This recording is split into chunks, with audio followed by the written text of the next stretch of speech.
Yo, how's going guys? This campaign here and today, welcome to Raz-Kit. How to sign in Raz-Kit. First you need to do it, sign in here and click this one and add student. And you will see this screen. You need to tap the student username.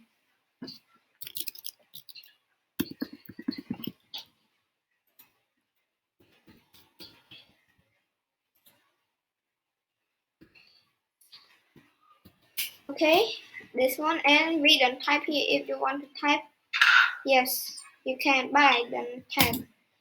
And the password is you tap the picture or write. So I gonna type this is this one and spoon one. Okay, and we click save. Okay, if save finish, you need to go back in here. Let's go.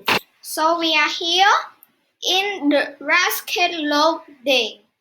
Okay, we need to choose this ninja code and we need to put the student password back that we sign in. Okay, rabbit and spoon. Let's go. Okay, in here. So that's all, friend. Goodbye. See you tomorrow. Take it easy. Bye.